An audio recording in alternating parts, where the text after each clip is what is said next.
বাগদাদে এক অসম্ভব কৌতূহলী যুবক ছিল। তার সব কিছু জানতে হবে। তার আশপাশে যত জ্ঞানী ছিল, যত প্রফেসর ছিল, যত সাধু ছিল, সবার কাছ থেকে তার শিক্ষা নেওয়া শেষ। এমন অবস্থা যে তার আশপাশে এমন কেউই নেই যে তাকে নতুন জিনিস শেখাতে পারে। হ্যাঁ, একদিন তার এলাকায় আসলো এক মহাপণ্ডিত এই কারণে, কারণ সে অন্য পণ্ডিতের চেয়ে একটু বেশি জানতো। তো যুবক সরাসরি গেল ওই মহাপণ্ডিতের কাছে এবং গেল যে, হুজুর আমাকে কিছু শেখাতে হবে, আপনাকে সবাই মহাপণ্ডিত বলে, নিশ্চয়ই আপনি এমন কিছু জানেন যেটা অন্য পণ্ডিতরা জানে না। তো মহাপণ্ডিত দেখলো আরে যুবক ছেলে শিখতে আসছে, তো শিখাই। তো শিখালো। এরপর যুবক বলে যে, হুজুর এই জিনিসটা জানতাম, আরো জটিল কিছু জিনিস শিখান। তো মহাপণ্ডিত আরো একটু জটিল জিনিস বুঝালো।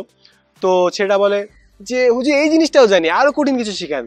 তো মহাপণ্ডিত বললো মহা ঝামেলায় যে, আরে ভাই এই কঠিন জিনিস তো মানুষই বুঝে না, তুমি তো বুঝে গেলা, আর তো কঠিন জিনিস মনে হয় না আমার কাছে আছে যেটা তোমাকে আমি বুঝাতে পারি।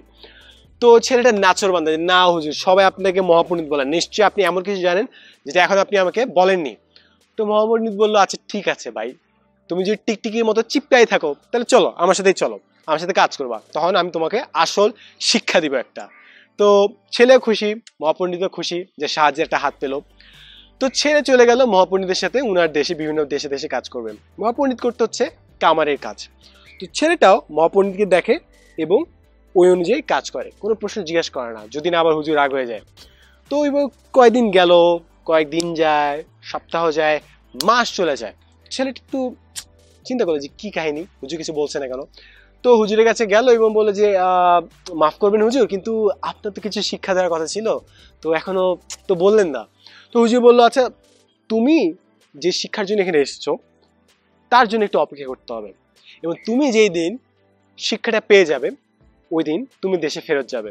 আমি তোমাকে কি শিক্ষা দিচ্ছি আমি তোমাকে বলবো না, তুমি যেদিন বুঝে যাবে তুমি কি শিক্ষার জন্য এসেছিলে, তুমি নিজেই বুঝতে পারবে তুমি শিক্ষাটা পেয়ে গেছো এবং তুমি দেশে ফেরত যাবে এবং সবাইকে বলে দিবে। তো ছেলেটাও আছে, ঠিক আছে হুজুর, আমি নিজে যেহেতু বুঝে যাবো তা আপনি কি আর প্রশ্ন করছি না। তো ছেলেটা কাজ করা শুরু করে দিল। এভাবে দিন যায়, মাস যায়, বছর চলে যায়, 5 বছর চলে গেল, সেটা এখনো জানতে পারে না।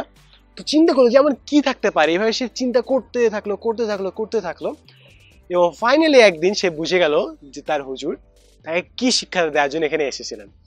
তারপর সেটা বললো যে, হুজুর অসংখ্য ধন্যবাদ এই শিক্ষাটা দেওয়ার জন্য, সবটা বললো, বিদায় নিল। তারপর সব পুটিপোটলা নিয়ে দেশে ফেরত চলে গেল।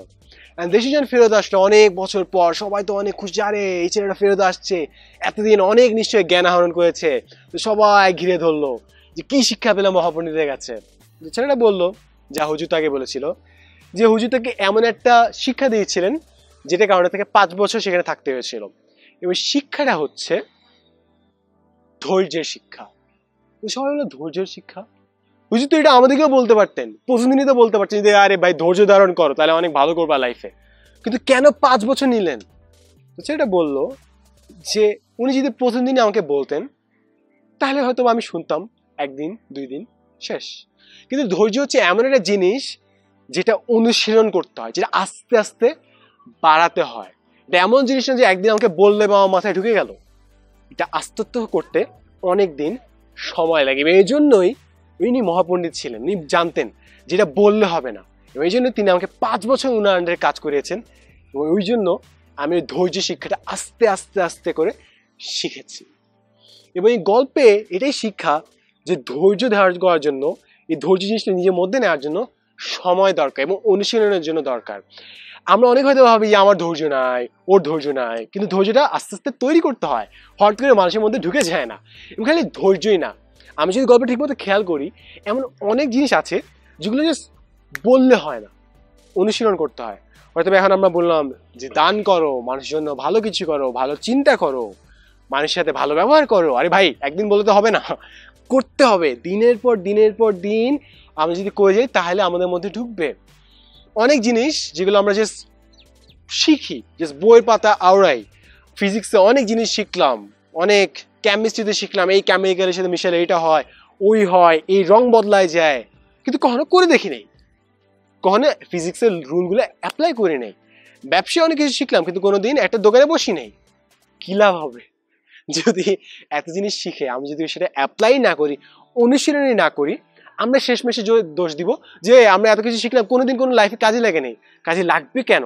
কোনো তো অ্যাপ্লাই করি নেই, কিংবা কোনো অ্যাপ্লাই করার সুযোগই আসে নাই। তাই আমরা যেন জীবনে ধৈর্য ধারণ করি এবং যে কোনো জিনিস যখন আমরা যেন শিখি, আমরা যেন শেখার সাথে সাথে জিনিসটা প্রয়োগও করি, তাহলেই সেই জিনিসটা আমরা জীবনে আত্মস্থ করতে পারবো। And as always, thanks for watching.